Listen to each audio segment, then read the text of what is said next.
conhecer uma extensão da igreja dele. Agora abre assim a tua mão, nós temos a palavra profética para a sua vida. No 3, igreja, 1, 2, 3. Vitória em Cristo para a sua vida. Você pode dar uma salva de palmas a Deus. Você que está próximo, por favor, cumprimente esse irmão, cumprimente essa irmã. Libera uma palavra de bênção sobre a vida dele, sobre a vida dela. Dá um abraço carinhoso para que ele possa voltar e nós possamos cultuar a Deus juntinhos aqui. Cadê a criançada? Corre a criançada aqui. Vamos liberar eles para o culto dos Interligados Kids. Enquanto a criançada está vindo, deixa eu justificar a ausência do nosso pastor, o pastor dessa igreja, o pastor Gabriel Gasparini. Nosso pastor, juntamente com a pastora Cintia, estão de férias. Hoje eles estão realizando um sonho da época que eles se casaram. Deus abriu a porta da oportunidade, abençoou eles. E hoje eles estão pisando na neve, para a glória de Deus. Mas dia 26, se Deus quiser, estaremos juntos aqui novamente, matando a saudade e sendo alimentado através da vida do nosso pastor. Corre aí a criançada. Traga seu filho para a igreja. Aqui é o melhor lugar para ele estar. Como diz o nosso pastor regional, o pastor Oséias Santos, aqui eles farão os verdadeiros amigos. Amigos que são direcionados através da palavra do Senhor. Crescerão aqui em graça, em estatura e em sabedoria. Traga seu filho para estar aqui na igreja. Eles não vão lá para a salinha para desenhar. Eles vão ser lecionados, cada um com a sua faixa etária, com a linguagem certa, com um bom ensinamento bíblico. Diácono André, ora aqui por essas crianças. Você pode estender as mãos para cá, por favor. Vamos interceder por cada uma delas.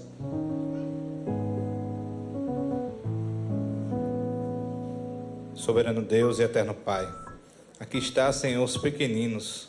Como o Senhor mesmo disse, deixe vir a mim os pequeninos, as crianças, porque das tais é o reino do céu. Senhor, protege a mente dessas crianças, porque o inimigo tem feito de tudo para roubar a inocência dessas crianças. E nós como igreja precisamos declarar, essas crianças são tuas. Traz, Senhor, proteção para elas. Educa os pais, dá sabedoria para eles, para que eles possam ensinar o menino, a criança, no caminho que deve andar, para que quando ela cresça não se desvie. Senhor, aqui estão teus filhos, teus pequeninos, o futuro da igreja, e o Senhor possa enchê-lo, Senhor, de graça, de conhecimento, que ao ir para a sala, Senhor, eles tragam também aprendizagem para os seus colégios, para os seus colegas dos colégios. Ó Deus, abençoa também, Senhor, as tias, as professoras, que estão ali, Senhor, debaixo da Tua vontade, debaixo da Tua palavra, ensinando, Senhor, essas crianças. Que o Senhor os abençoe, Senhor, essa noite, em nome de Jesus. Amém. Hoje é quarta-feira E se é quarta-feira da vitória, tem o quê? Receba com muito carinho o pastor Álvaro Ricardo.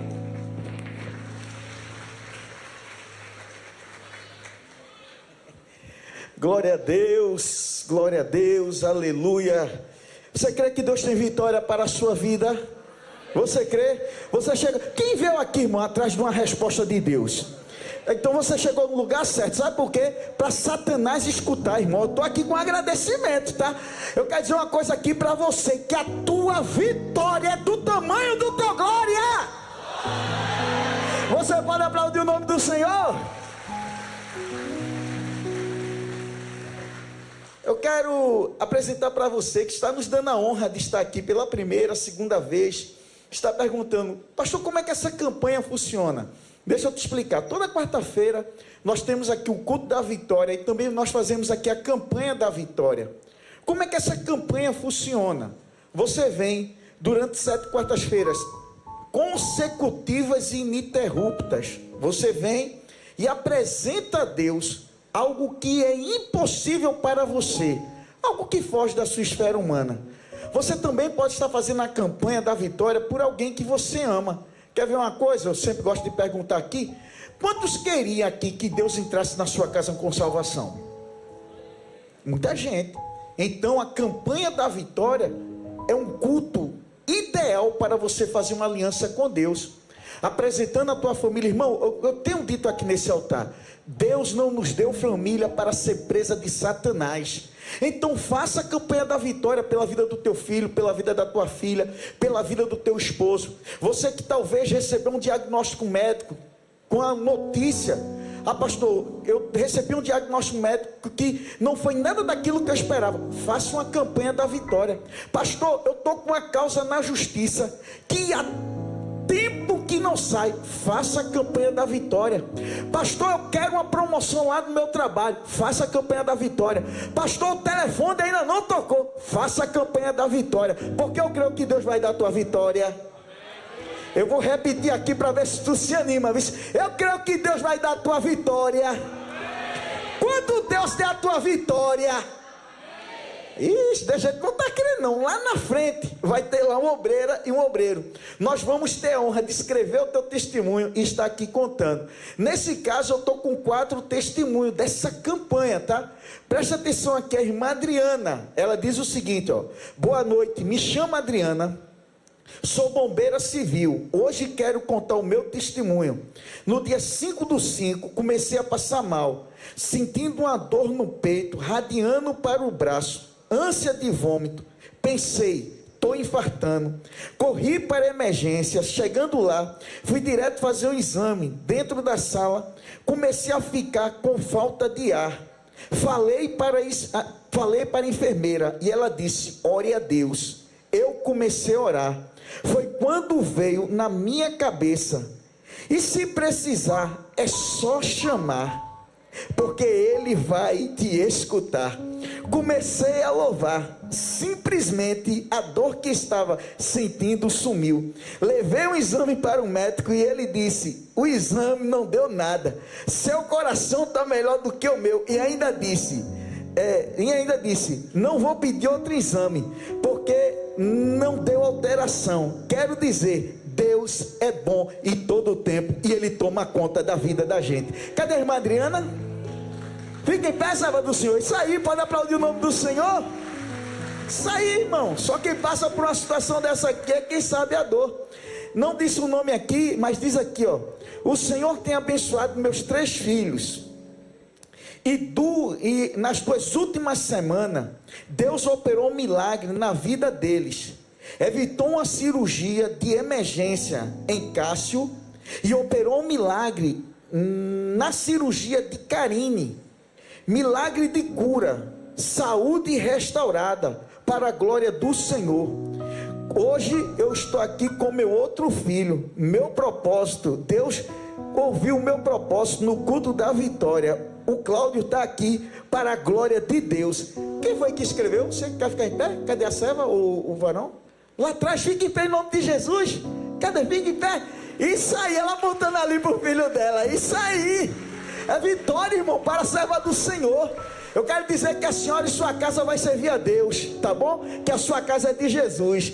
A irmã Ederlane, a obreira, ela diz o seguinte, obreira não, ela é a vice das mulheres aqui vitoriosa. Ela diz o seguinte, ó: quero agradecer a Deus pelo que Ele tem feito na vida da Júlia, minha filha.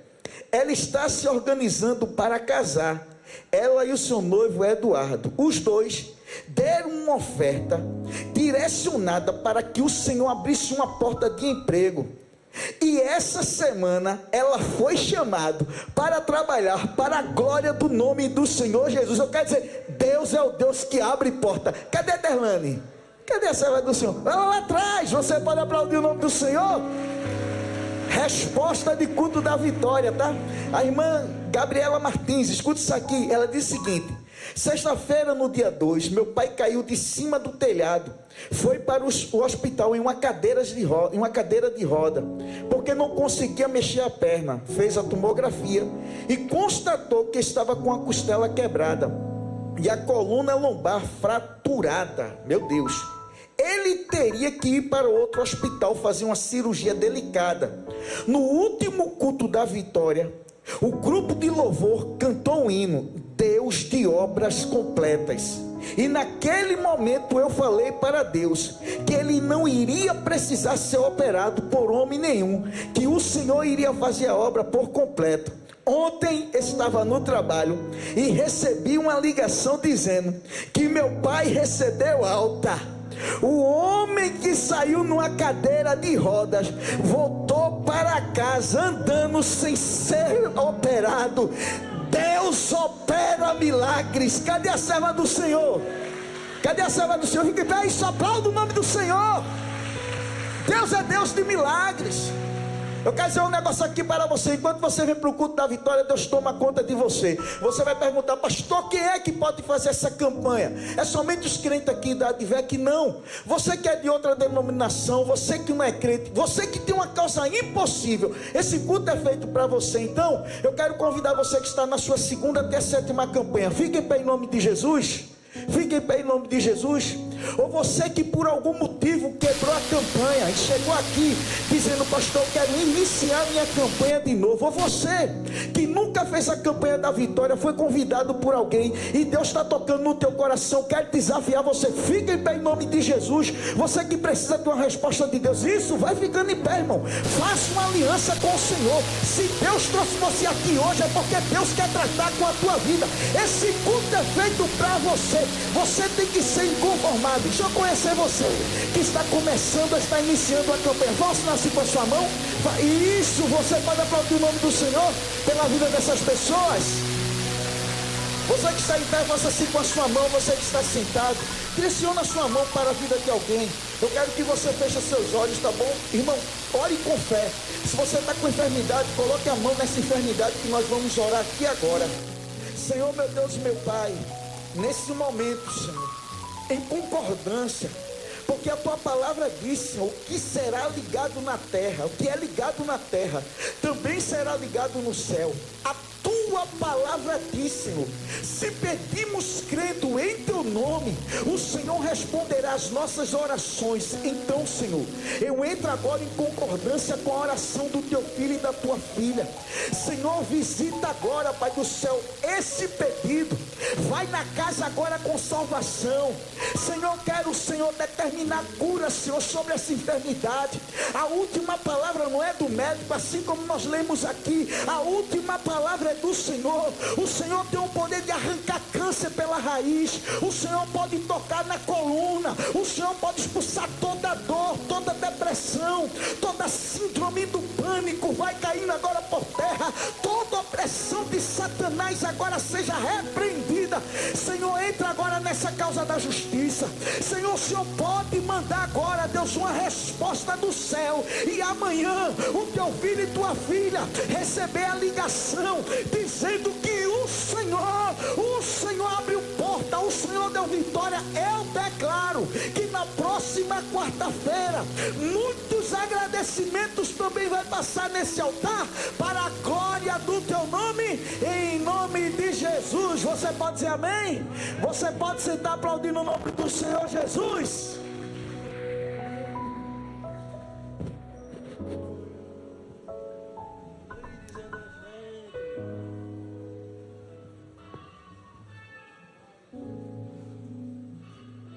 Deixa eu trazer uma instrução sobre dízimos e ofertas. Abre tua Bíblia, por favor, em Mateus capítulo 15. Mateus capítulo 15.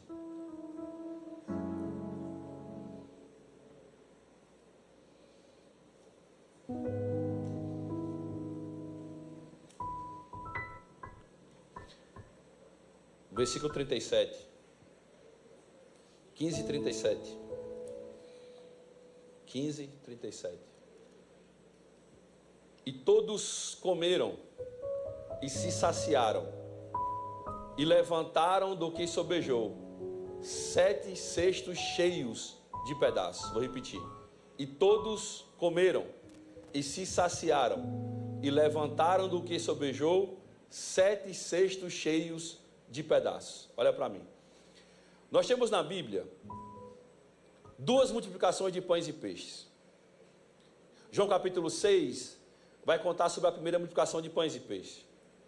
E existe uma semelhança entre as 2 multiplicações. Por mais que exista um espaço de tempo entre uma e outra, mais ou menos 1 ano e 3 meses de diferença de uma para a outra, existe muita semelhança naquilo que estava acontecendo. Quais, pastor? No capítulo 15, do versículo 29 em diante, preste atenção aqui em mim. Do versículo 29 em diante, vai dizer que Jesus decide para um lugar à parte, e ele vai para o deserto e se assenta. Ele ir para esse lugar à parte é porque ele queria ter um tempo de intimidade com seus discípulos. Era o dia do descanso, era o dia da consagração, era o dia da comunhão. Da mesma forma, na primeira multiplicação de pães e peixes, Jesus tinha perdido João Batista e ele decide ir para o deserto de Betsaida para ali ter um tempo com seus discípulos e passar por aquele momento de luto. Então eu vejo que na segunda multiplicação de pães e peixes, o dia também era improvável para milagres. Não era um dia que Jesus tinha separado para operar milagres, era um dia improvável para que algo sobrenatural acontecesse. Mas o texto, em Mateus capítulo 15, vai me dizer que levavam até Jesus coxos, cegos, mancos, para que ele pudesse curá-los. E o texto me diz que todos que chegavam até Jesus eram curados, e aconteciam maravilhas naquele lugar. Provavelmente, algum deles não tinha o seu globo ocular, mas cresceu-se o globo ocular e ele passou a ver. Alguns deles não tinham perna, e sua perna cresceu, maravilhas aconteceram, e o povo foi se maravilhando com tais sinais. Só que o texto vai me dizer que meio ao deserto, meio à necessidade, esses homens e mulheres ficaram com Jesus durante 3 dias. Fala comigo, 3 dias. Na primeira multiplicação de pães e peixes, a multidão ficou apenas um dia com Jesus. Já essa segunda multidão passou 3 dias no deserto com ele, com fome, com necessidade física. Só que Jesus vai olhar para eles e vai ter compaixão, e vai dizer para os seus discípulos: eu não posso despedir aqueles que ficaram comigo no deserto durante 3 dias. Pastor, o que é que isso tem a ver com a minha vida? Porque Jesus tem prazer em não despedir você no meio da sua fidelidade, quando você na prova decidiu estar com ele, quando você no meio do deserto decidiu estar com ele, quando você no dia da necessidade decidiu ser fiel a ele. Jesus nunca vai despedir você no meio do deserto sem antes liberar uma bênção sobre a sua vida. Vou melhorar para você entender, que eu acho que só o pastor Josiel pegou comigo. Eles estão 3 dias no deserto junto com Jesus. Jesus vai ter compaixão deles, olhando e dizendo: não, calma aí, no meio do deserto eles não se dispersaram, permaneceram fiéis junto comigo, mesmo diante da adversidade e da necessidade. Pastor, melhoro. Talvez você está passando por um tempo difícil, talvez portas se fecharam sobre a sua vida, talvez palavras negativas foram liberadas sobre você, talvez boas notícias não te alcançaram, mas você tem permanecido fiel. Deixa eu já liberar uma palavra profética para a sua vida. Está aqui no texto. Jesus disse: não vou despedi-lo sem antes alimentá-los. Fica tranquilo, Jesus não vai deixar você passar por essa prova sozinho. Ele vai honrar a tua fidelidade, ele vai honrar a tua liberalidade, ele vai acrescentar sobre a sua vida. Jesus vai fazer uma pergunta e me chama a atenção. Ele vai perguntar para os discípulos como faria para alimentar tamanha multidão. São 4.000 homens, fora mulheres e crianças. E sabe o que eu acho interessante? É porque na primeira multiplicação de pães e peixes, ele fez a mesma pergunta a um discípulo chamado Filipe. Filipe olhou para o deserto de Betsaida e falou: mesmo que tivéssemos 200 denários, era impossível alimentar tamanha multidão, era impossível conseguir alimentar todos. Eu lembro que eu falei uma vez na palavra de oferta que provavelmente Jesus perguntou isso a Filipe, porque Filipe era daquela região, conhecia todo mundo. Ele já sabia que Filipe olharia numa perspectiva terrena e humana, e ele disse assim: rapaz, Filipe, tu não conheces todas as padarias, mercearias, todos os padeiros dessa região? Como faremos para alimentar tamanha multidão? De forma humana era impossível, mas quem é fiel ao altar do Senhor sabe que a presença de Jesus tem poder para fazer aquilo que é impossível acessível a mim e a você. Aqui dessa vez é da mesma forma. O discípulo vai olhar para Jesus e vai dizer assim: a região é deserta, não tem pão suficiente para alimentar tamanha multidão. Sabe o que eu acho interessante? O problema aqui não é pão, porque pão tinha, matéria-prima para milagre tinha, só que o discípulo só conseguia olhar para o deserto. Sabe o que é o nosso mal? Nós somos fiéis e liberais, e às vezes nós queremos olhar apenas para a problemática e esquecemos que existe um memorial sendo gerado no céu através da tua fidelidade, através da tua liberalidade. Para de olhar para o deserto, já olha para a solução que está em tuas mãos. Vou melhorar. Para de ficar focando no problema, na adversidade, no tempo contrário. Se você é fiel, fica tranquilo. Ele foi claro em dizer em Malaquias: façais prova de mim e vereis se eu não abrirei as janelas dos céus e derramarei bênçãos sem medida sobre você. Sabe o que eu acho interessante aqui? Pastor Ziel, na primeira multiplicação de pães e peixes, eram 5 pães e 2 peixes. Só que o escritor vai deixar bem claro que eram 5 pães de cevada, comida de cavalo ou comida de pobre, era pão duro. Só que aqui agora não é mais pão de cevada, Aqui já é pão feito de farinha branca. Pastor, o que isso tem a ver uma coisa com a outra? É porque você já passou por um deserto. E a tua semeadura tinha um nível. Só que Deus te fez vencer no meio do deserto. E agora, por mais que você esteja em uma nova prova, a tua semeadura elevou de nível. Sabe por quê? No deserto Deus tem acrescentado sobre a tua vida. No meio do deserto Deus tem multiplicado. Ah, não, acho que eu estou sozinho aqui, vou melhorar. Pensa 2 anos, 3 anos, 4 anos atrás, você estava numa prova e dizia: Deus, eu sou fiel, eu sou liberal. Que adversidade é essa? Mas você estava no nível. Deus te fez passar por aquele deserto, acrescentou sobre a tua vida. Talvez você está numa guerra hoje, mas o teu nível elevou-se, porque Deus tem acrescentado sobre a tua história. Sabe o que é interessante? Na primeira multiplicação de pães e peixes, 5 pães e 2 peixinhos. Aqui na segunda, 7 pães. Mas eles não vão dizer a quantidade de peixes.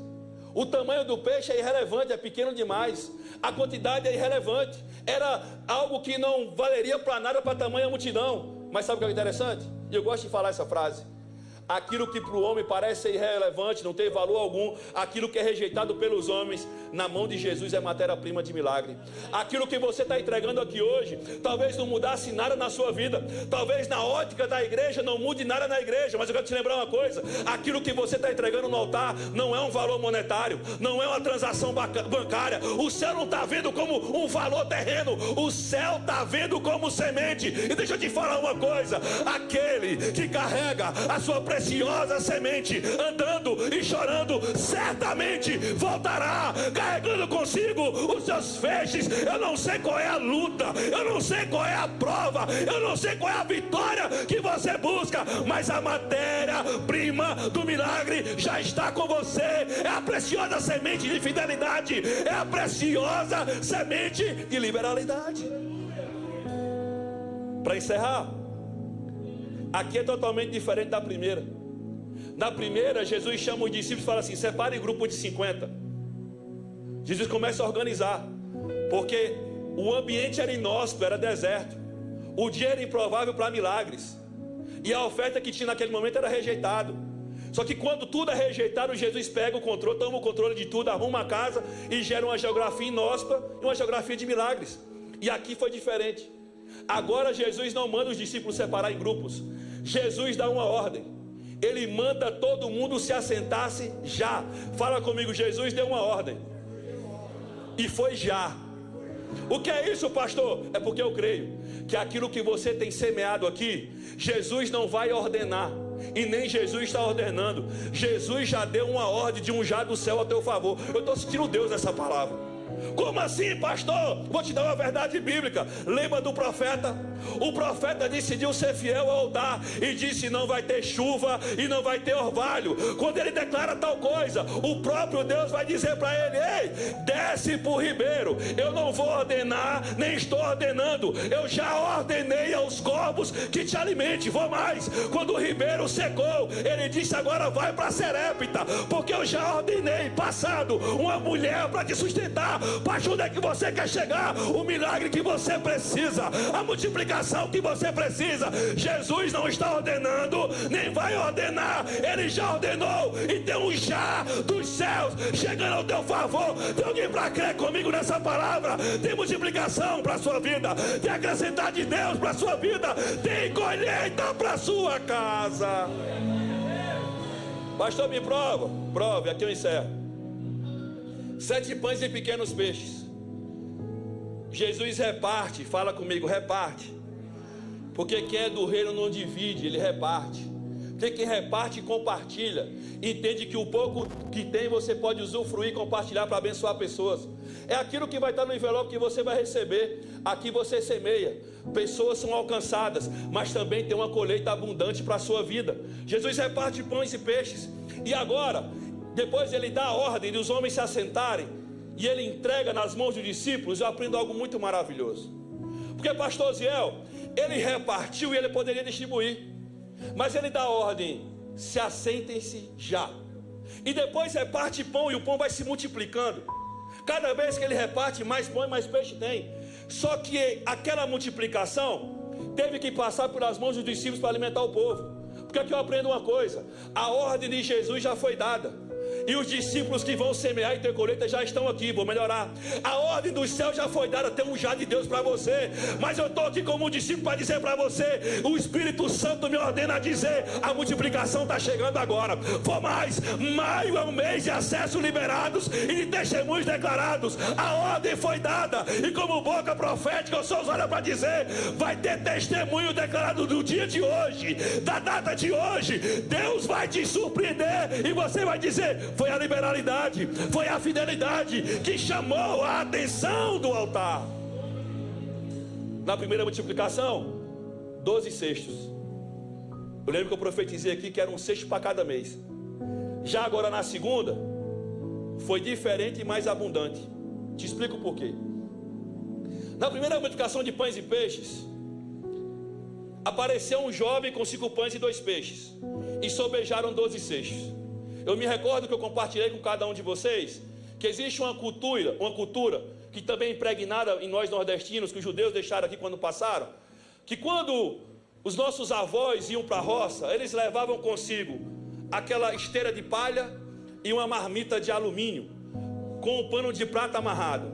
Arava a terra, depois colocava a esteira debaixo de um pé de juazeiro, comia a sua marmita, tirava um descanso e depois voltava a trabalhar. A mesma coisa é o judeu que é nômade. Ele carrega um feixe de palha e um pequeno cesto. O feixe de palha que para onde ele chega ele possa repousar a sua cabeça. E o pequeno cesto é o seu depósito de comida. Só que aqui agora os cestos são diferentes. Os cestos são maiores. Os cestos são mais pesados. Não só um homem pode carregar, mas tem que compartilhar entre os discípulos. E sabe o que é o melhor? Sobejaram menos cestos, mas sobejaram de forma perfeita. Como assim? Sobejaram 7 cestos. Olha para quem está do teu lado com cara de profeta e fala assim: aquilo que Jesus vai fazer sobre você vai ter perfeição.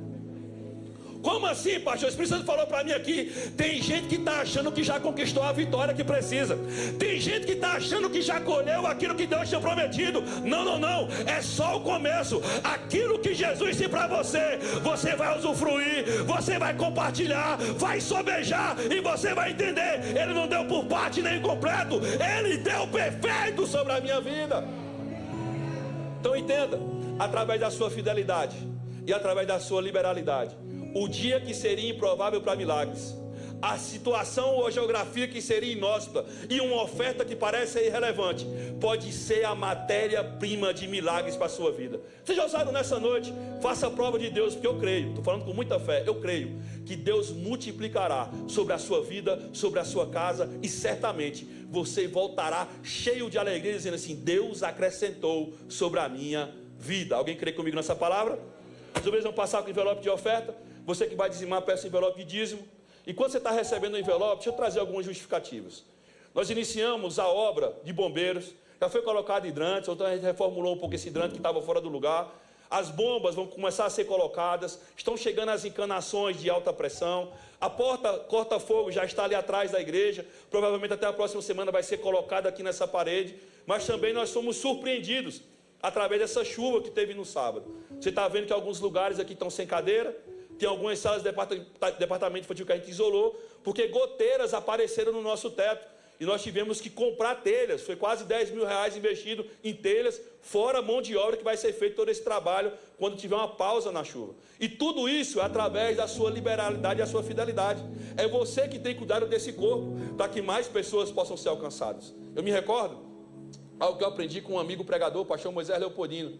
Uma vez nós conversávamos sobre Maria Madalena, como ela permaneceu diante do sepulcro. E ele falou assim: Jonas, pensa comigo, aquela mulher se dispôs a pegar especiarias, pegar seda e ir cuidar de um corpo morto, e foi surpreendida. Imagina a gente que tem o prazer de cuidar do corpo vivo de Cristo, o que é que Ele vai acrescentar sobre as nossas vidas. Então que você está cuidando do corpo, e tenha certeza, o céu retribuirá tudo aquilo que você tem sido fiel e liberal diante desse altar.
gerações.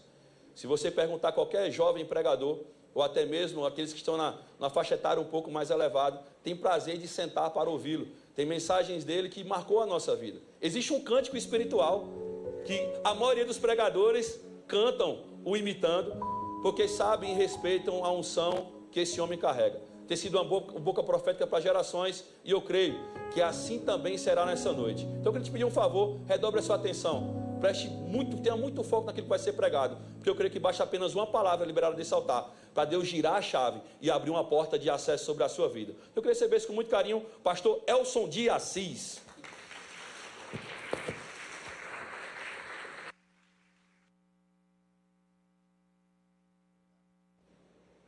Glória a Deus. Dá um desconto aí de 100%. A paz do Senhor, irmãos. Deus é bom e sua misericórdia dura para sempre.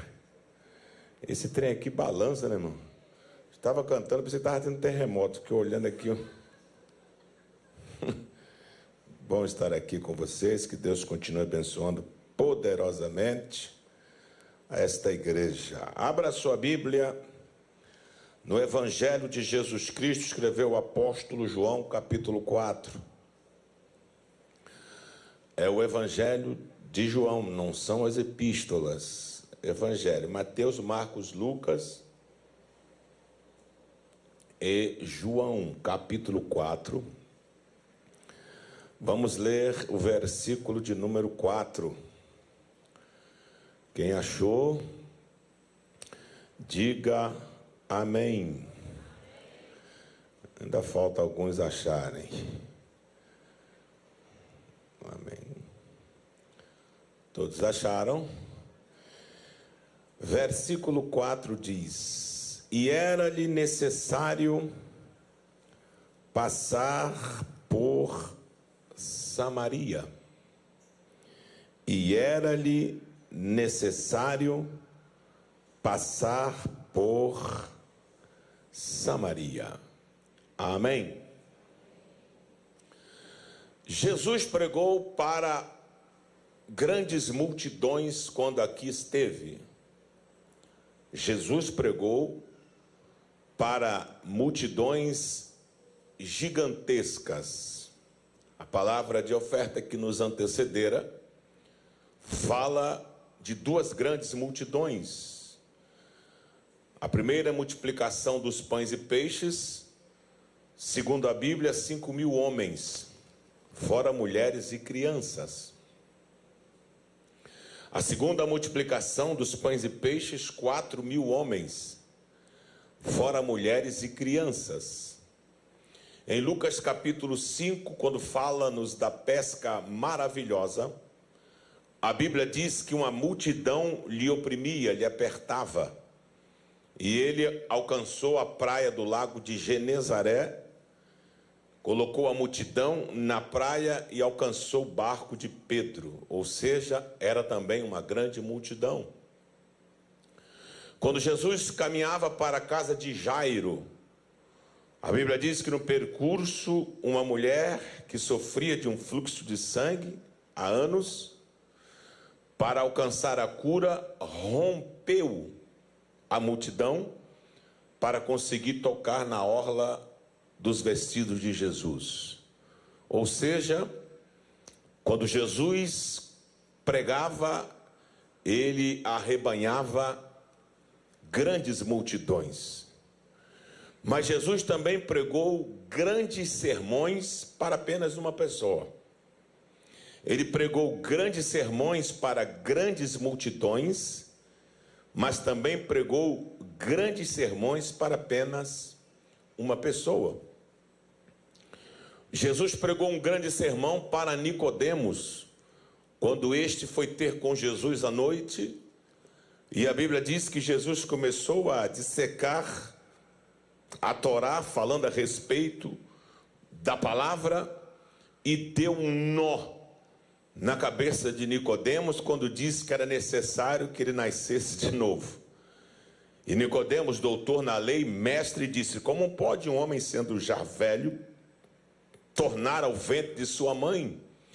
Então Jesus disse: és mestre em Israel e não sabes disso? Jesus pregou um grande sermão para Nicodemos. Jesus pregou um grande sermão para aquele jovem mancebo de qualidade, que com muita prepotência chegou perto de Jesus e disse: bom mestre, que farei eu para herdar a vida eterna? Jesus disse: conhece os mandamentos? Ele disse: conheço e os pratico. Jesus disse: então uma coisa te falta. Vai, vende tudo que tens, reparta com os pobres e vem. A Bíblia diz que aquele jovem saiu muito entristecido com aquela palavra, porque era possuidor de muitas riquezas. Na verdade, Jesus disse aquilo para ver o que pesava no coração do jovem. E pesava o amor ao dinheiro. E a Bíblia diz que o amor ao dinheiro é a raiz de todos os males. E Jesus pregou um grande sermão para esta mulher aqui, chamada de a mulher samaritana. O texto que nós lemos externa que Jesus teve uma necessidade. O texto diz: e era-lhe necessário passar por Samaria. Deixa eu explicar a vocês a geografia e por que a Bíblia diz que Jesus teve necessidade de passar por Samaria.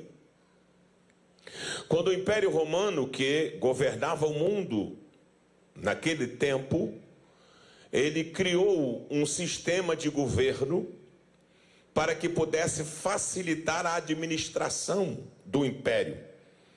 Então ele pegou a terra de Israel e a dividiu em 3 grandes regiões, apenas 3. Até porque o Estado de Israel, em dimensões territorial, ele é do tamanho do Estado do Sergipe, da nossa Confederação Brasileira. É muito pequeno, é como se fosse uma tira. Então o Império Romano dividiu em 3 grandes regiões. São estas: a região da Judéia, a região da Galileia e a região de Samaria. Para que você consiga colocar no seu entendimento e ter uma visão do mapa, da geografia, é só fazer com a mão assim. E eu vou te explicar. A Judéia está perto do seu punho, para você ter uma noção. A Galileia está na ponta do seu dedo, na parte de cima dos seus dedos. E entre a Galileia e a Judéia, você encaixa Samaria. Assim era a divisão da terra da Palestina: Judéia, Samaria e Galileia. Na verdade, a Galileia foi aonde 85% do ministério de Jesus foi desenvolvido. Até porque era uma região muito próspera. E ali tinha um maior número de pessoas na região da Galileia. Jesus está na região da Judéia. Jesus está na parte de baixo, aqui. E ele precisa voltar para a Galileia. Ele vai deixar a Judéia porque houve um murmúrio, uma contenda, e que se espalhou que Jesus batizava mais que João Batista, lá onde ele estava. Sendo que a Bíblia diz que não era Jesus quem batizava, mas sim os seus discípulos. Para evitar a contenda, Jesus vai deixar a Judéia e vai para a Galileia. Mas existe um problema. Entre a Galileia e a Judéia está Samaria. E qual é o problema, pastor? É que os samaritanos e os judeus não se davam bem, não se comunicavam. Havia uma intriga, uma briga entre eles. Então qualquer judeu que fosse se locomover de um extremo ao outro, não passava por Samaria, evitava. E haviam 2 caminhos que os judeus faziam para não passar por Samaria. Caminho número 1, para o lado esquerdo, pela região costeira. Era a região banhada pelo grande mar. Quando você lê na Bíblia a palavra ou a frase grande mar, a Bíblia está se referindo ao mar Mediterrâneo. Então, um judeu que se locomovia de um extremo ao outro, passava pela região costeira e evitava Samaria. E havia um outro caminho que era do lado direito, vindo do deserto da Judéia, da Pérea, e costeava o rio Jordão e alcançava a Galileia lá em cima. Mas nunca o judeu passava por Samaria. Só que Jesus não é um judeu comum. Jesus é o Filho de Deus. E a Bíblia diz que do Senhor é a terra e toda a sua plenitude. Para Jesus não tem limites, não tem fronteiras. Ele vai aonde Ele quiser. No Salmo 46 diz assim: Ele faz cessar a guerra. Até onde? Até o fim da terra. Quebra o arco, corta a lança e ainda queima os carros no fogo. E ainda diz: aquietai-vos e sabei que eu sou Deus. Serei exaltado entre as nações, serei exaltado sobre a terra. Não há fronteira que limita o agir, o andar, o operar, o passar, o caminhar, o locomover de Jesus de Nazaré. Ele vai passar em Samaria. E quando ele vai chegando em Samaria, ele chega até a Siquém, que é uma cidade da região, e vai na herdade de Jacó, onde tem um poço. E ele diz para os discípulos irem à cidade comprar algo para comer, e ele fica sozinho, junto à herdade de Jacó, porque ali vem a mulher samaritana. Aqui está a necessidade que Jesus tinha de passar em Samaria. Qual, pastor? A samaritana estava na rota dele. Eu só estou aqui nesta noite. Você só está aqui nesta noite porque nós estávamos na rota de Jesus. Glória ao nome dele. Glória ao nome dele. Aí você pergunta: quando foi que Deus me amou, pastor? Quando eu comecei a fazer a campanha? Não. Quando eu levantei a mão? Também não. Quando eu dei o meu nome para batismo? De maneira nenhuma. Quando eu passei a ser ofertante liberal e dizimista fiel? Também não. Segunda carta de Paulo aos Efésios, capítulo 2, a partir do verso 4, a Bíblia diz que ele nos amou estando ainda nós mortos nos nossos delitos, pecados e ofensas. Lá você estava na rota de Jesus. Por isso ele disse: o Filho do Homem veio buscar e salvar o que se havia, ou seja, ele te achou. Glória ao nome de Jesus. Eu estou feliz porque eu estava na rota de Jesus e ele não passou por cima de mim. Ele me resgatou e me fez uma nova criatura. Você pode adorar a ele. Você estava na rota. Ele vai à herdade de Jacó e fica no poço. A samaritana vem tirar água. O texto vai trazer aqui a exposição de 3 revelações, e a mensagem é muito simples. Quando ela vem tirar água para beber, ele dá uma olhada para ela, e ela não vai falar com ele, porque vocês sabem que eles não se comunicam. Ele tem que tomar a iniciativa.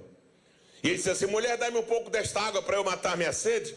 Ela olha para ele, já o identificou, ele é judeu pela vestimenta, pela aparência, e vai repreendê-lo. E vai dizer: como pode tu, sendo judeu, dirige a palavra a mim? Tu não conhece a briga que nós temos? Os judeus não se comunicam com os samaritanos? Aí Jesus disse: se tu conheceres o dom de Deus, soubesse que ele está pedindo água, tu lhe pediria água viva e ele te concederia. Ela olha para ele e diz assim: como você vai me dar água? Eu não estou vendo nenhum objeto apetrecho que você possa tirar água. Tu não tem corda, tu não tem cântaro, tu não tem cacimba, o poço é fundo.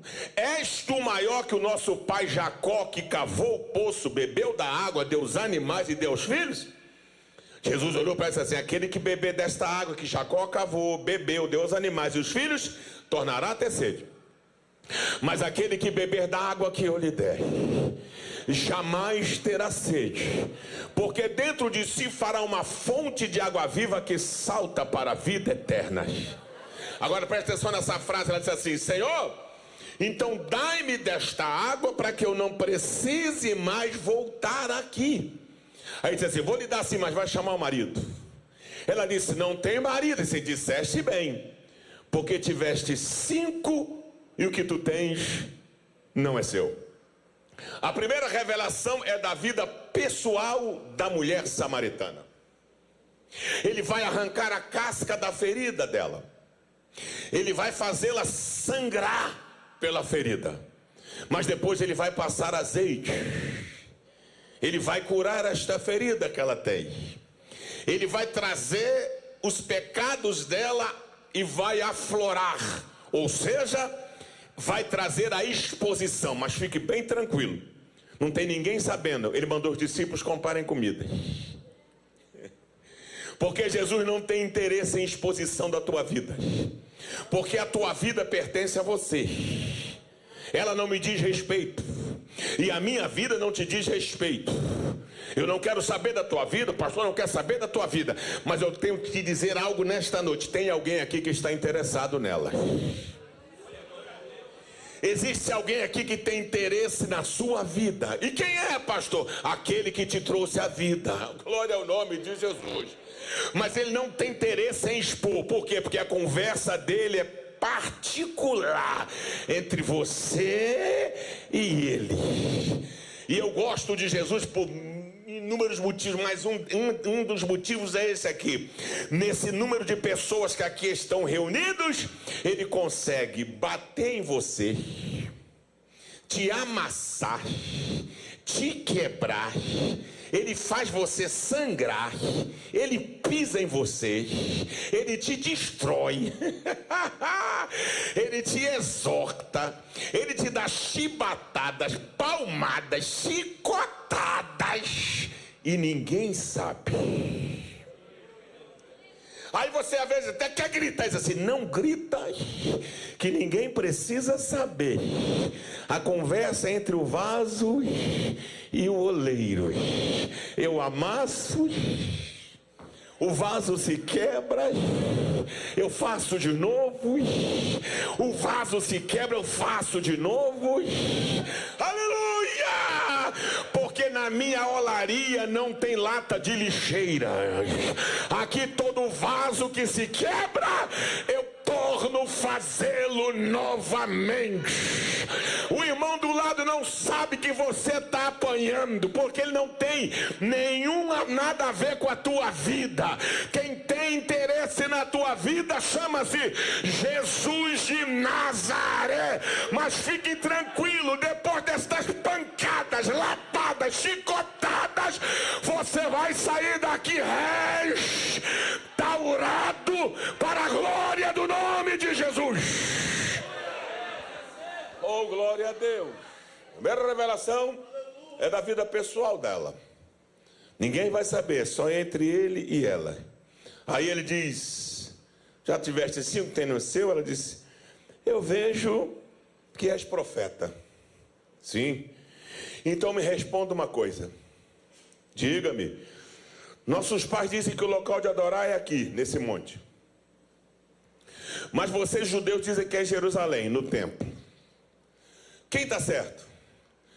Aí Jesus disse: mulher, crê-me que a hora vem que nem neste monte, nem em Jerusalém adorareis o Pai. Vós adorais o que não sabeis. Nós adoramos o que sabemos, mas nem vós e nem nós estão certos. Porque a hora vem, e agora é, em que os verdadeiros adoradores adorarão ao Pai em espírito e em verdade. Até a segunda revelação, 3 classes de adoradores. A primeira, da revelação, 3 classes. Vós adorais o que não sabeis. Adoradores ignorantes, adoradores inconscientes. E eu preciso explicar isso aqui, porque existe uma pergunta que ecoa no meio do povo cristão a respeito daqueles que um dia morreram e morrerão sem ouvir falar de Deus. E eles terão uma chance no dia que Deus for julgar, porque eles não ouviram. Não existe essa possibilidade. Por quê, pastor? Não há desculpa? Não. Porque no Salmo 89, verso 14, diz assim: justiça e juízo é a base do seu trono. Misericórdia e verdade vão diante dos seus olhos. Deus é um Deus justo. Glória ao nome de Jesus. Jesus diz: buscai primeiro o reino de Deus e a sua justiça. a justiça de Deus, ela é infalível. E qual é a justificativa então, se eles morreram se ouvir falar de Deus? Paulo então responde no capítulo 1 da carta aos Romanos, capítulo 2, capítulo 3, diz assim: seja todo homem mentiroso e Deus verdadeiro. Até aí não respondeu nada. Respondeu. Paulo diz assim: as obras do firmamento anunciam que é um Deus. Se o homem não ouviu falar de Deus, quando o sol nasce e alcança o céu, ele está dizendo: eu só existo porque alguém me criou. E quando o sol se põe, a noite cai e a lua resplandece, a lua está dizendo: eu só existo porque alguém me criou. As constelações de estrelas, e agora os astrônomos descobriram que elas emitem som. Jó já dizia, as estrelas cantarolavam. O que elas cantarolavam? Nós só existimos porque alguém nos criou. Quando a brisa sopra e o vento bate em você, o vento está dizendo: eu estou soprando por ordem de alguém que me fez. Porque a Bíblia diz: ele faz dos seus ministros labaredas de fogo e de seus ventos mensageiros. Ele encerra nos punhos os ventos. Glória ao nome de Jesus. Os verdes das matas, elas estão dizendo: nós só existimos porque alguém nos criou. Quando as ondas quebram na costa, nas praias, o mar está dizendo: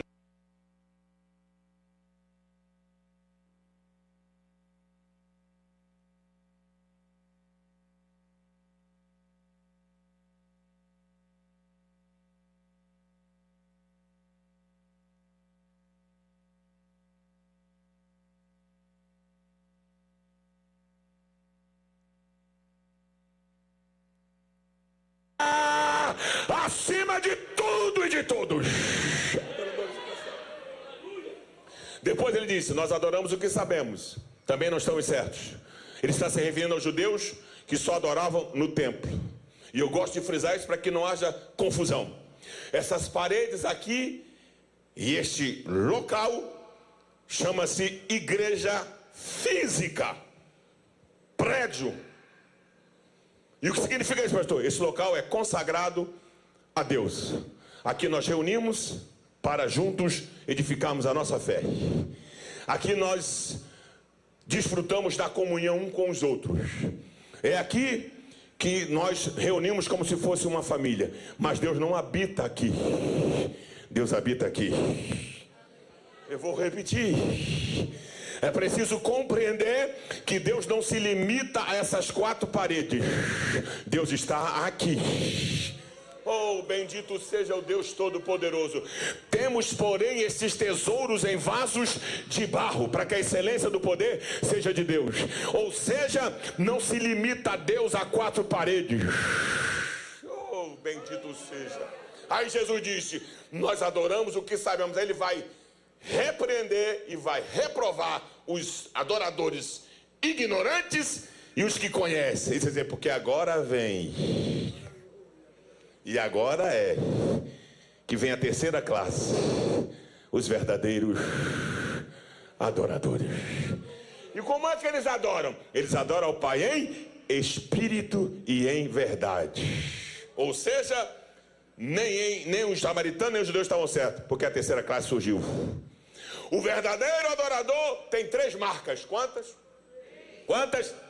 Número 1, o verdadeiro adorador adora pela fé.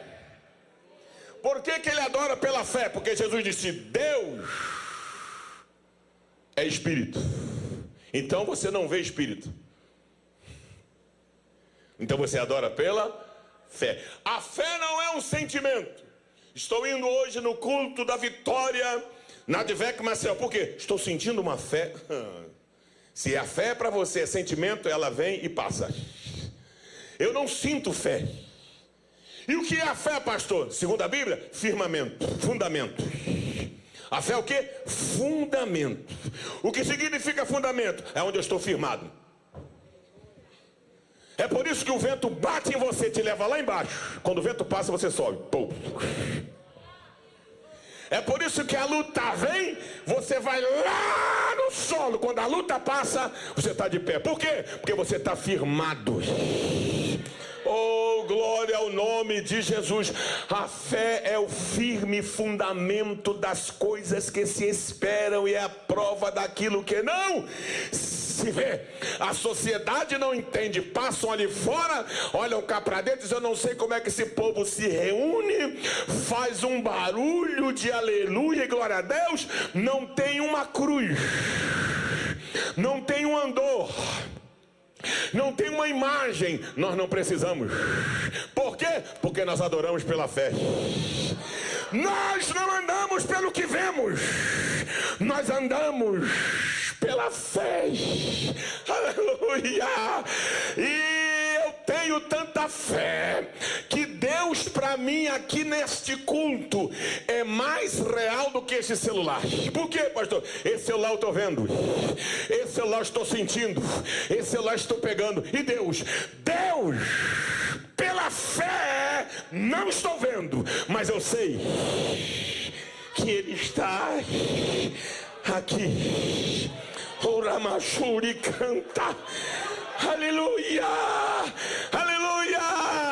É por isso que pode vir ventos de doutrina, pode vir inovações, pode virem, pode surgir novas doutrinas, novas inovações, não vão me afetar, porque eu estou firme na fé que uma vez me foi dada para seguir o Cordeiro de Deus. Você pode aplaudir ao Senhor e adorar a Ele. Fé! Aleluia! Aleluia! Aleluia! Aleluia! Ora Machuri canta. Jesus podia ter ressuscitado, né? Quem sabe pode dar um conselho para Jesus, né? Jesus, o Senhor ressuscitou dentre os mortos, ressurreto. Por que o Senhor não foi na casa de Pilatos? Por que o Senhor não... o Senhor não apareceu em Roma, bateu de frente com César? Por que o Senhor não foi em Decápolis? Por que o Senhor não foi para os fariseus? Por que não apareceu para Anás, Caifás? Jesus vai me responder: eu não fui lá porque eles não tiveram fé em crer quando eu não estava glorificado. Eu só apareci para quem creu em mim. Oh, glória ao nome de Jesus. Ora Machuri canta. Aleluia! Por isso que na ilha de Pátimo, quando João viu ele glorificado, João calçou as vestes assim: calma, sou eu, João, é que eu estive morto. Ou seja, eu sou aquele que você viu crucificado, mas eu estou vivo. Sabe o que é isso? Fé. Oh, glória ao nome de Jesus. Segunda marca do verdadeiro adorador: ele adora a Deus em espírito. Eu sempre disse isso e já falei aqui uma vez: ninguém adora a Deus na carne. Na carne você pode cantar, na carne você pode louvar, na carne você pode honrar, mas adorar só em espírito. Por quê, pastor? Porque Jesus responde: porque Deus é espírito. Nós temos três partes, a nossa composição de existência. Nós temos corpo, que é isso aqui, a roupa da alma. Nós temos uma alma que, quando o corpo tombar, segue a vida eterna com Deus ou sem Deus. E nós temos o espírito. O espírito é que liga Deus ao homem. É o espírito que liga o homem a Deus. Quando você adora, você tem que adorar em espírito. O espírito é o DNA de Deus em você. Quando você diz: estou com vontade da igreja, não é você. Não é eu, claro que não. Por quê, pastor? Não é só a carne. A carne quer para as coisas são da carne. E o espírito para as coisas são do espírito. Tua carne não queria estar aqui nesta noite, ainda mais chuvosas. E por que eu vim? Aleluia! Tua carne não quer levantar de madrugada para orar. Tua carne não quer ler a Bíblia. E quando eu sinto, pastor, aquela vontade de orar, de ler a Bíblia, de ir para o culto, não é você, bobinho. E quem é? Já é o próprio Deus, que já comunicou com teu espírito. Oh, glória ao nome de Jesus. Aleluia! O verdadeiro adorador adora a Deus em espírito. É por isso que você vê o irmão do lado, bem começou o culto, ele já está chorando. Não é possível, o culto não está tão bom assim. Esse irmão está sentindo o quê? É porque ele já está no espírito, você ainda está na carne. Amém. Essa mensagem eu já conheço, ele já pregou, eu não estou sentindo. É porque você ainda está na carne, o irmão já está no espírito. O que é que eu faço, pastor? Sai da carne, pega a carruagem de Elias que está passando, entra nesse manto de mistério e vai para o espírito, que a glória de Deus vai te sacudir. Ora, Massúria. Primeira marca é a fé, a segunda marca ele adora no espírito, a terceira marca ele adora em verdade. Você pode cantar na mentira, louvar na mentira, mas adorar só na verdade. Lembra quando Jesus, no culto, foram dar oferta? Um bocado de mentiroso, só tinha um de verdadeira. Aí quando deram, que é a adoração, deram a oferta, aí um bocado de mentiroso, e deram muito. Aí veio a pobre viúva, verdadeira. Botou da pobreza tudo que tinha. Aí Jesus, sabe quem foi que deu mais aqui? Todo mundo aqui mentiu. A única que foi verdadeira foi ela. É por isso que Jesus disse, esse povo me louva com a boca, mas o coração está longe de mim. Em verdade. Já disse aqui e repito. Lembra quando a mulher derramou sobre Jesus um vaso de alabastro? De unguento puro, o Judas bateu o olho, viu o tamanho do vaso, a quantidade do que tinha de especiaria, pelo cheiro identificou, é puro, vale 300, podíamos ter vendido e repartido com os pobres. Ele avaliou o perfume em 300 dinheiro, avaliou bem, mas quando foi vender Jesus só pagou 30. O perfume ele disse vale 300, mas o perfumado se dá 30 a gente resolve a parada. Para quem não é verdadeiro adorador, o perfume vale mais. Mas para quem é verdadeiro, o perfumado... Oh, glória ao nome de Jesus. Oh, glória ao nome de Jesus. Primeira revelação da vida pessoal. Segunda revelação, 3 classes adoradores. Aí vem a terceira revelação. Ela diz para ele: eu sei, primeira pessoa do singular, sei do verbo saber. Eu sei que quando o Messias vier, nos ensinará tudo isto.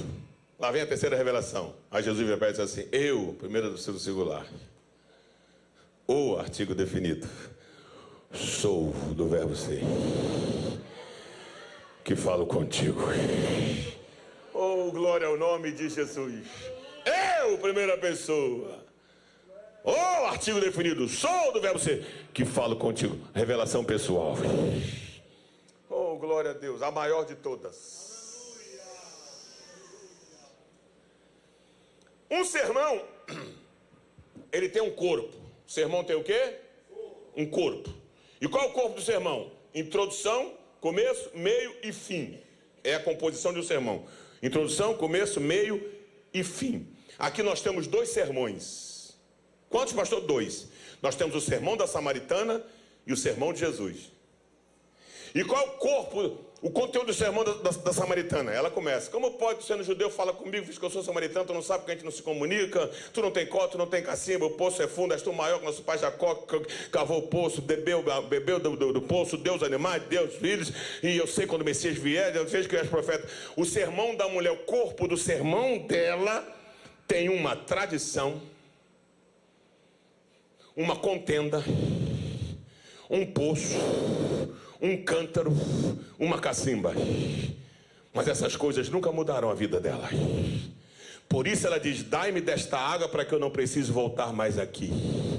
Porque já tem anos que eu bebo desta água e a minha vida é a mesma.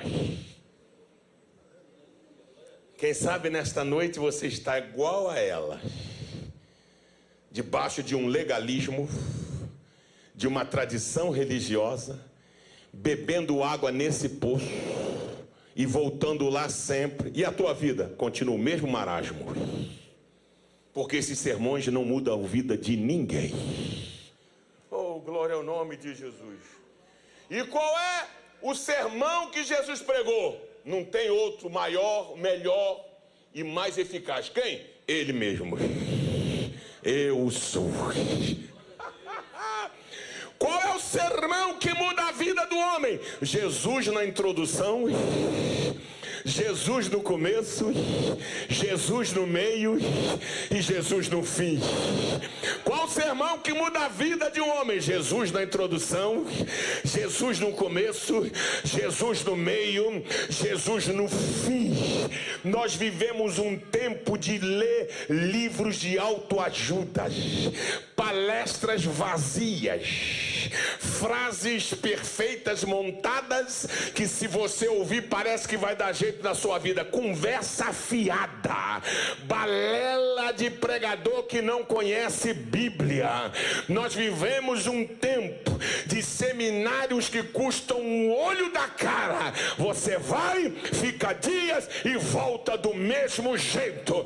Mas eu te apresento um sermão, tu não vai pagar nada por ele. Ele tem introdução, ele tem começo, ele tem meio e ele tem fim. Qual é o nome? Jesus. No começo, no meio e no fim. Quem salva? Jesus. Quem batiza? Jesus. Quem perdoa? Jesus. Quem cura? Jesus. Quem purifica? Jesus. Quem santifica? Jesus. Quem restaura? Jesus. Quem resgata? Jesus. Quem morreu? Jesus. Quem ressuscitou? Jesus. Quem vive para sempre? Jesus. Quem é teu advogado? Jesus. Quem é o noivo da igreja? Jesus. Quem vai arrebatar a igreja? Jesus.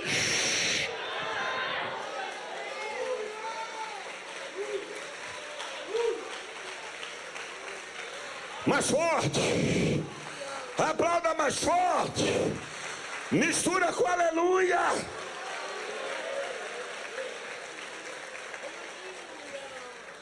Ora machúria. Oh, glória ao nome de Jesus. Oh, glória ao nome de Jesus. Oh, glória ao nome de Jesus. Oh, glória ao nome de Jesus. Estou terminando. Nesse inteirinho os discípulos chegam. Quando os discípulos chegam, não sei se estavam com embrulhos, com bolsas, com comida, todos eles ficaram de boca aberta. Olha com quem o mestre está falando. Enquanto eles estavam fora, Jesus expôs a vida dela somente para ela e ele. Ninguém soube. Mas quando os discípulos chegaram, eles ficaram sabendo o que Jesus fez na vida dela. Jesus não tem interesse que ninguém saiba quem você já foi, mas tem interesse que todos saibam o que você agora é.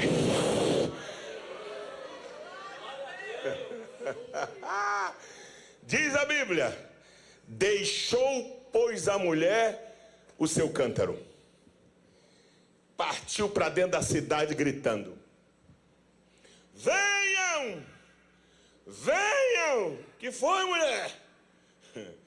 Venham ver o homem que falou toda a minha vida. Só que não falou para vocês não, falou para mim. Porque todo mundo já sabia quem ela era.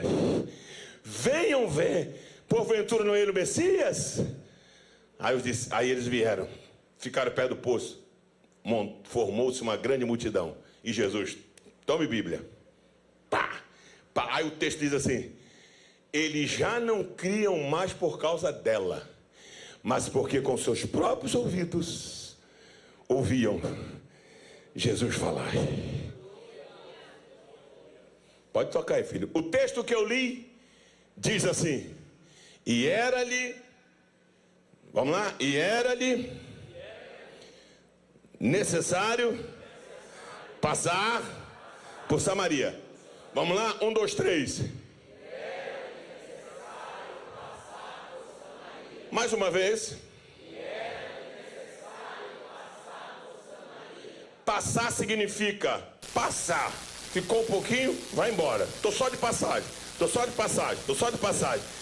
Mas o negócio ficou tão bom que Jesus resolveu ficar 2 dias.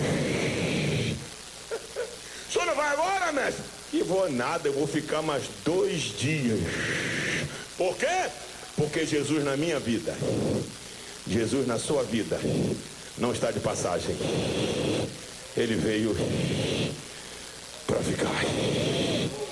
Quando você abriu a porta, ele entrou e disse: daqui eu não saio. Vou limpar esta casa e vou botar uma placa. Esta casa agora tem dono. Eu sou um morador ilustre. Você pode aplaudir ao Senhor bem forte? Mais forte! Oh, glória a Deus. Aleluia. Aleluia. Você pode ficar de pé no seu lugar? Não tem como ouvir uma mensagem como essa e não ter que fazer um convite. Talvez você entrou aqui hoje e você veio semelhante a essa mulher samaritana. Talvez você tenha bebido de uma fonte de uma água que não tem transformado a tua história. Talvez você tenha bebido da fonte de uma água que não tem mudado a sua vida. Você tem feito escolhas até hoje que não ressignificou nada na tua história. As contendas continuam, as afrontas continuam. Sabe, aquele vazio continua no teu coração. Mas foi falado muito bem aqui, eu sei que o Espírito Santo falou contigo. Que existe uma fonte que, se você provar, você nunca mais sentirá sede. Jeremias vai dizer que bendito é aquele que confia e deposita a sua esperança no Senhor. Porque será como árvore plantada junto ao ribeiro. Não receia quando vem o calor, as suas folhas não murcham, e no tempo certo frutificará. Pastor, quem é essa fonte? O próprio Jesus. Pastor, como é que eu faço para beber da água dessa fonte e me tornar uma fonte de águas vivas? Ato simples. Aí no seu lugar, você vai levantar a sua mão, um obreiro vai te buscar e nós vamos orar juntos. Quem, pastor? Você que está aqui e por algum motivo você acabou se afastando da presença do Senhor. Talvez você já fez parte de algum outro lugar, de alguma outra igreja. Talvez você já andou com Jesus, mas talvez por causa de uma problemática, um empecilho, talvez uma ferida, uma maneira que te machucaram em algum lugar, você acabou se afastando da presença do Senhor.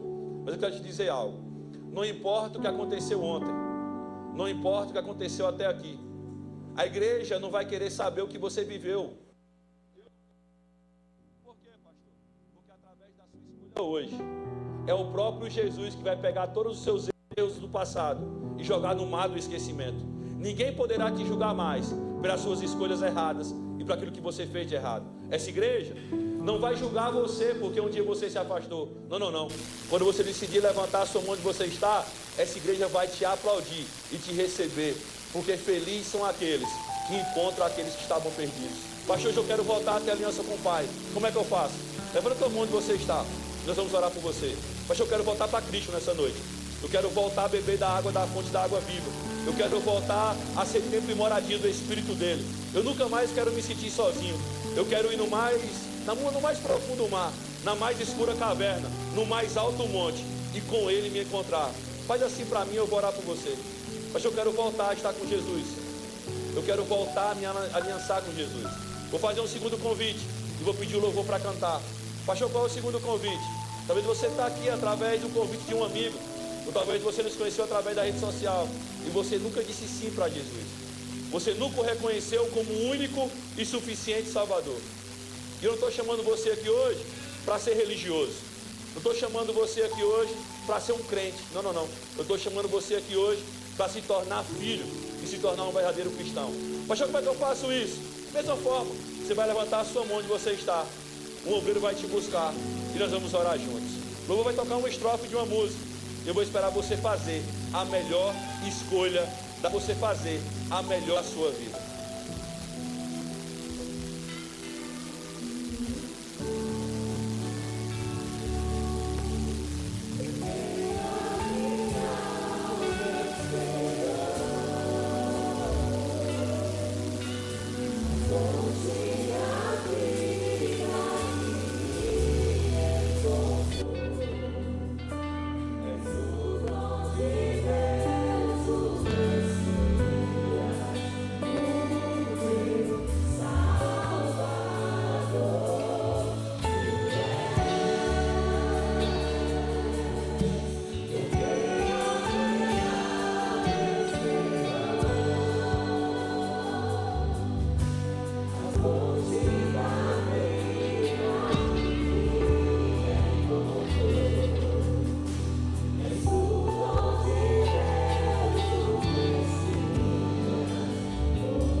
Até hoje, escolhas que não resultaram em uma boa colheita. Até hoje, escolhas que não mudaram nada na sua vida. Essa mulher poderia não ter aceitado aquilo que Jesus a ofereceu e voltaram para casa da mesma forma, mas ela entendeu que aquela escolha que ela faria mudaria a sua trajetória, mudaria a sua casa, e seria algo que não seria contado só naquele tempo, mas que nós ouviríamos até hoje. A escolha que você vai tomar não vai mudar só a sua vida, vai mudar a situação da tua casa, vai mudar a trajetória da tua família, e não vai marcar só esse tempo, mas toda a tua casa será alcançada através da escolha que você vai fazer. O que eu estou te oferecendo hoje não é algo que você vai se arrepender amanhã. O que eu estou oferecendo hoje é alguém que não vai te abandonar. A palavra é clara em dizer que pode uma mãe que amamenta esquecer o seu filho, mas ele não abandona. O que eu estou te oferecendo hoje não é alguém que vai te rejeitar quando você falhar, que vai te abandonar quando você tropeçar. Não, não, não. Não é semelhante àqueles que te esqueceram quando você errou. O que eu estou te convidando hoje para aceitar é aquele que vai te amar no pior dia, é aquele que vai te abraçar nos dias mais difíceis, é aquele que não vai te rejeitar quando você cair, e que nada poderá te arrancar dele. Esse é Jesus de Nazaré. E eu quero te lembrar algo: não adianta passar por essas portas, desfrutar de 2 horas de culto de adoração e voltar para casa da mesma forma. Não adianta vir para cá e viver 2 horas de verdade e viver uma vida de mentira lá fora. Você só vai desfrutar de sonhos, promessas e propósitos que Deus tem para você quando você chamar a verdade para fazer parte da sua história. Pastor, como é que eu faço isso? Olha que ato simples. Levanta a sua mão. Pastor, eu quero aceitar, voltar para Cristo hoje. Faz assim para mim. Faça a melhor escolha da sua vida, porque até aqui as escolhas que você fez só te levaram para um caminho de tristeza, de amargura e de dor. Mas a de hoje mudará a trajetória, mudará a tua vida.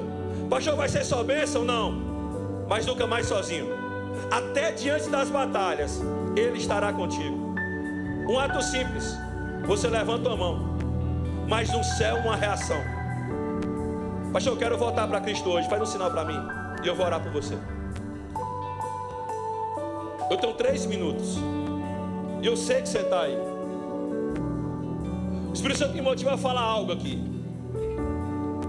e eu só vou insistir porque você é muito precioso. Certa vez Jesus vai contar uma parábola sobre um filho pródigo. Um jovem que seu pai ainda vivo, ele vai pedir uma herança. Ele vai pegar a sua herança e vai embora. Enquanto ele tem herança, ele tem amigos, ele tem companheiros. Mas quando tudo se acaba, ele fica sozinho. Vai cuidar de porcos e ainda vai desejar comer as comidas dele. Mas ele vai se lembrar que na casa do seu pai até os servos tem roupa, tem teto e tem comida. Pastor, quem é esse filho pródigo? Sou eu e você quando achamos que temos domínio da nossa vida.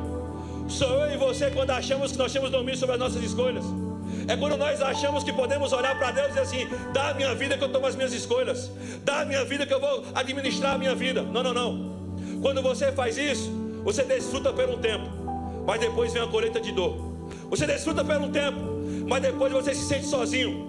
Mas quando você decide voltar para a casa do Pai, entenda uma coisa: é Ele que te espera de braços abertos, é Ele que te espera com a nova vida, é Ele que te espera com novos planos. Ei, meu filho, até hoje você vagou sozinho, até hoje você vagou triste, mas eu quero te dizer uma coisa: Ele está aqui de braços abertos, te esperando. Deixa Ele colocar vestes brancas sobre você, deixa Ele mudar a trajetória da sua vida, deixa Ele a partir de hoje te chamar de filho e arrancar essa dor, essa cicatriz, essa ferida que você tem carregado. Só Ele é paz que excede entendimento. Só Ele é caminho, verdade e vida. Pela última vez eu vou te perguntar, porque eu sei que o Espírito Santo já falou com você. Você não está sabendo como administrar suas emoções. E você sabe, que a melhor escolha que você pode tomar é estar diante desse altar. Ficar onde você está não vai mudar nada na sua vida. Mas romper esse lugar e vir para o altar, uma coisa é certa. A partir de hoje, filho, e desfrutando tudo aquilo que ele sonha ao teu respeito. Pela última vez eu vou te convidar. Pastor, eu quero voltar para Cristo hoje. Eu quero reconhecer Jesus como meu único e suficiente Salvador. Faz um sinal para mim.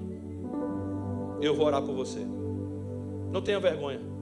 Essa igreja não vai te julgar, ela vai aplaudir. Essa igreja não vai apontar dedo, ela vai fazer festa. Porque aqui nós somos um. Você vai vir? Eu quero, pastor. Eu quero voltar para Cristo hoje. Eu quero mudar a trajetória da minha história. Eu quero mudar a minha vida. Tem alguém que quer tomar essa atitude hoje?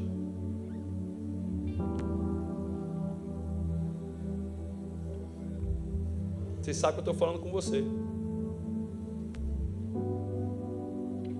E pela última vez, filho, não tem por que se preocupar com o que os seus amigos vão falar. Você está preocupado como vão te julgar quando você chegar lá. Você está preocupado o que é que vão dizer sobre você. Olha ele aí, todo errado e agora está dizendo que é crente. Todo errado e agora está dizendo que vai à igreja. Deixa eu te falar uma coisa. Talvez daqui no espaço de 5 anos esses amigos nem estejam mais na tua vida.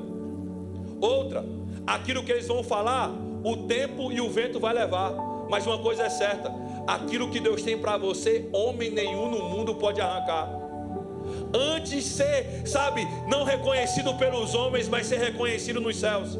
É melhor ser aprovado por Deus do que pelos homens. Filhão, eu sei que você está aí, e é por isso que eu estou insistindo. Eu não seria nem ousado em fazer um apelo depois do pastor Elcio pregar. Mas a tua vida é tão importante que eu estou motivado a insistir. Você está aí, filhão. E você sabe que o teu lugar é aqui diante do altar. Você já provou, já desfrutou dele. Então, em nome de Jesus, você é livre onde você está. Não tem grilhões que venham te prender. Não tem nada que venha te travar no reino do Espírito. Então, em nome de Jesus, faz um sinal para mim. Deixa eu orar por você. Pastor, eu quero voltar para Jesus hoje. Eu quero ter Jesus na minha vida. Faz um sinal, se você quiser, eu vou te buscar aí. Só não deixe uma vez mais você entrar nesse templo e não se aliançar com ele. Você vai vir, filhão?